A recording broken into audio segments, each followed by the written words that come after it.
Türkmenistanyň Kronikasy neşri Türkmenistanyň Milli Howpsuzlyk Ministrliginiň Moskwadaky odalky rezidenti, soňra general we mahkemanyň başlygynyň birinji ornwasary bolan Rahman Allakowyň aradan çykanlygyny habar berýär.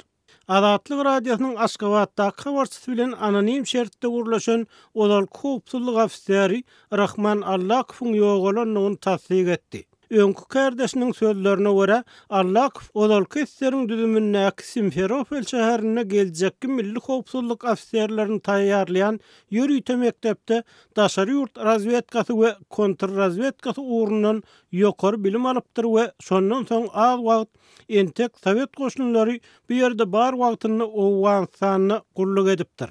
Rahman Allakow Owganistanyň dolanyp gelenden soň onuň esasy işi kontrrazvedka ulgamyny, operativ işlere ýol başlyk etmek boldy diýip odalky howpsuzlyk işgäri Azatlyk radiosyna gurrun berdi. Türkmenistanyň Kronikasy neşriniň ýazmagyna görä, Allakow 1990-njy ýyllarda we 2000-nji ýyllaryň başynda Türkmenistanyň içindäki we daşyndaky türkmen oppozisiýasyna garşy alınıp barlan göreşiň esasy utgaşdyrjysy diýilip hasaplanylýar.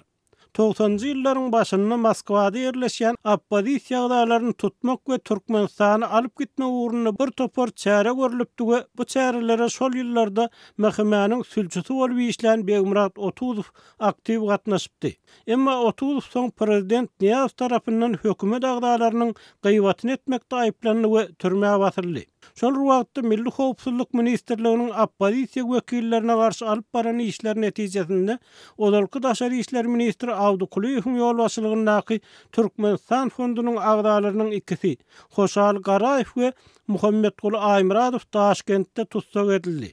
Olar prezident Niýazowyň janyna kast etmek synanşygyny aýplanyp, uzak möhletli türme tutsaklygyna höküm edildi. Garaýew soň türmede ýogaldy. Aýmyradow bolsa türmede saglygyny ýitirip azatlyga çykandan soň dünýäsini başgalady.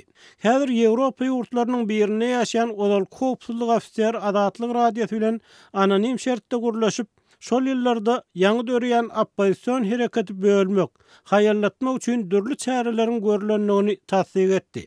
Prezident Niýazow tankydy pikirleriň aýdylmagyna, açyk oppozisiýa düýpden taýýarlyksy bolup çykdy we bu hereketiň has güýçlenmeginden örän uly alady diýär diýip odalky ofisier aýtdy.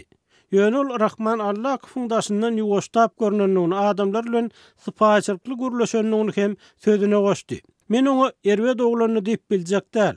Emma ol edara işe girseň buýrulan ähli iş etmeli bolýardyň.